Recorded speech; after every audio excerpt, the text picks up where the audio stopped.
भारत में corona virus से हालात हर दिन बेकाबू होते जा रहे हैं। साथ ही बढ़ती दवाई, ऑक्सीजन और वैक्सीन की किल्लत और भी मुश्किलें बढ़ा रही हैं। इस बीच अब देश में पिछले एक हफ्ते से लगातार 3 लाख से ज्यादा नए मामले सामने आ रहे हैं। वहीं कई दिनों से एक दिन में 3,000 से ज्यादा मौतें हो रही हैं। शुक्रवार को 3,86,452 नए केस हुए। 2,97,540 मरीज एक दिन में इस बीमारी से ठीक भी हुए। 3,498 मौतें दर्ज की गई। अब कुल मामलों को देखें तो देश में कुल मामलों की संख्या 1,87,62,976 है। एक्टिव केस की संख्या 31,70,228 है और इस संक्रमण से ठीक होने वाले मरीजों का कुल आंकड़ा 1,53,84,418 है।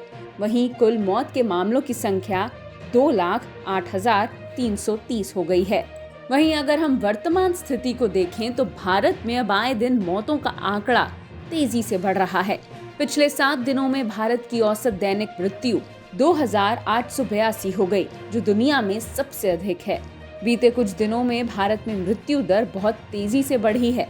दुनिया में कोरोना से जान गंवाने वाले 5 में से एक भारतीय है।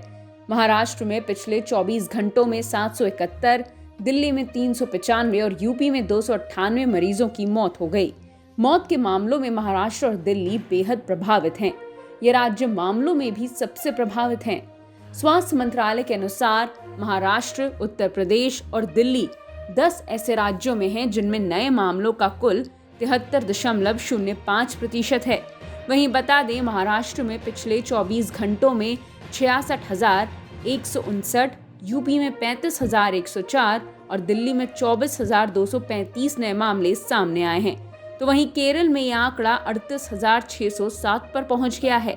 ऐसे हालातों में अब जब 1 मई से देश भर में 18 और उससे ऊपर उम्र के लोगों का टीकाकरण शुरू होने जा रहा है, तब कई राज्यों में वैक्सीन की कमी सामने आ रही है।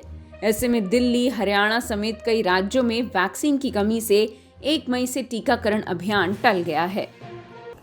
1 मई से यानी कि कल से 18 से 44 साल की उम्र के लोगों का भी वैक्सीनेशन शुरू होना है। 45 साल से ऊपर की उम्र के लोगों का तो वैक्सीनेशन चल ही रहा है। अब कल से 18 से 44 साल के लोगों की उम्र के लोगों का भी वैक्सीनेशन शुरू होना है। इसका बहुत अच्छा रिस्पांस बहुत सारे लोगों ने रजिस्टर किया है देश भर में। अभी तक वैक्सीन हमारे पास पहुंची नहीं है। हम लगातार कंपनी के टच में हैं। हमें उम्मीद है कि कल या परसों तक वैक्सीन आ जाएगी। उन्होंने भरोसा दिलाया है। कोविशील्ड वैक्सीन, पहले कोविशील्ड वैक्सीन आ रही है कल या परसों, 3 लाख क्वांटिटी आ रही है। उसके बाद और आती रहेगी। तो सबसे पहले तो मेरी आप सब लोगों से निवेदन है कि अभी कल आप सेंटरों पे लाइन में मत लगिएगा।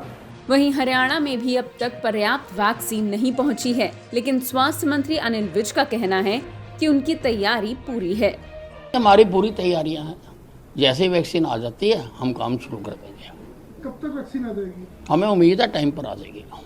आज सुप्रीम कोर्ट में देश में ऑक्सीजन की कमी और उसकी सप्लाई, दवाएं और कोरोना वायरस से जुड़ी सरकार की नीतियों पर चर्चा हुई।